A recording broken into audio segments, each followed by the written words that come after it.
പ്രിയപ്പെട്ട വിദ്യാർത്ഥികളെ, അമേരിക്കൻ സ്വാതന്ത്ര്യ സമരവുമായി ബന്ധപ്പെട്ട SCERT പോയിന്റുകളാണ് ഇന്നത്തെ വീഡിയോയിൽ നമ്മൾ ഡിസ്കസ് ചെയ്യാൻ പോകുന്നത്.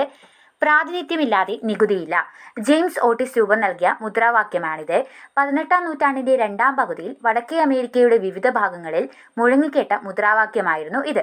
പ്രാതിനിധ്യമില്ലാതെ നികുതിയില്ല എന്ന മുദ്രാവാക്യം അമേരിക്കൻ സ്വാതന്ത്ര്യ സമരവുമായി ബന്ധപ്പെട്ടതാണ്. ജെയിംസ് ഓട്ടിസ് ആണ് ഇത് രൂപപ്പെടുത്തിയിട്ടുള്ളത്.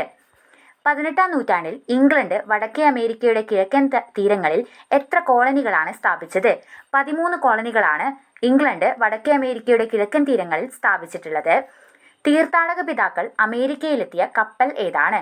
മേഫ്ലവർ എന്ന കപ്പലിലാണ് അമേരിക്കയിലേക്ക് തീർത്ഥാടക പിതാക്കൾ എത്തിയിട്ടുള്ളത്. ബ്രിട്ടീഷുകാർ അമേരിക്കൻ കോളനികളിൽ നടപ്പിലാക്കിയിട്ടുള്ള വാണിജ്യ നയം മെർക്കന്റിലിസം എന്നാണ് അറിയപ്പെടുന്നത്. ബോസ്റ്റൺ ടീ പാർട്ടി നടന്ന വർഷം 1773 ഡിസംബർ 16 ബോസ്റ്റൺ ടീ പാർട്ടി നടന്നിട്ടുള്ളത്. അമേരിക്കൻ സ്വാതന്ത്ര്യ സമരവുമായി ബന്ധപ്പെട്ടതാണ് ബോസ്റ്റൺ ടീ പാർട്ടി. മനുഷ്യന് ചില അവകാശങ്ങളുണ്ട്, മൗലിക അവകാശങ്ങളുണ്ട്. അതിനെ ഹനിക്കാൻ ഒരു ഗവൺമെന്റിനും അവകാശമില്ല എന്ന് അഭിപ്രായപ്പെട്ടത് ജോൺ ലോക്കാണ്. മനുഷ്യന് ചില മൗലിക അവകാശങ്ങളുണ്ട്, അതിനെ ഹനിക്കാൻ ഒരു ഗവൺമെന്റിനും അവകാശമില്ല എന്ന് അഭിപ്രായപ്പെട്ടത് ജോൺ ലോക്കാണ്. ഏതെങ്കിലും വിദേശ ശക്തിക്ക് ഈ വൻകര ദീർഘകാലം കീഴടക്കി കഴിയണമെന്നത് യുക്തിക്ക് നിരക്കുന്നതല്ല എന്ന് അഭിപ്രായപ്പെട്ടത് തോമസ് പെയിനാണ്. ഏതെങ്കിലും വിദേശ ശക്തിക്ക് ഈ വൻകര ദീർഘകാലം കീഴടങ്ങി കഴിയണമെന്നത് യുക്തിക്ക് നിരക്കുന്നതല്ല എന്ന് അഭിപ്രായപ്പെട്ടത് തോമസ് പെയിനാണ്.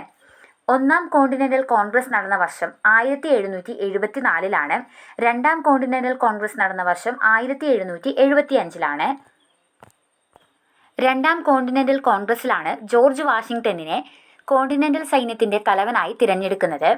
തോമസ് പെയിൻ ഏത് ലഘുലേഖയിലൂടെയാണ് ഇംഗ്ലണ്ടിൽ നിന്ന് വേർപിരിയുകയാണ് അമേരിക്കക്കാരെ സംബന്ധിച്ച് വിവേകപൂർണമായ പ്രവൃത്തിയെന്ന് പ്രഖ്യാപിച്ചത്?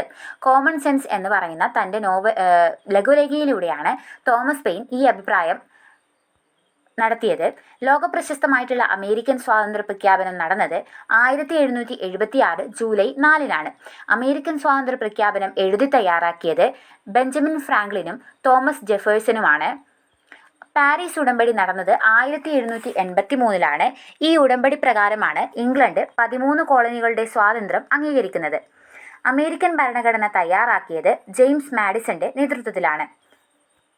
ഇത്രയും കാര്യങ്ങളാണ് SCERTയിലുള്ള ഇമ്പോർട്ടൻ്റ് ആയിട്ടുള്ള അമേരിക്കൻ സ്വാതന്ത്ര്യ സമരവുമായി ബന്ധപ്പെട്ട കാര്യങ്ങൾ.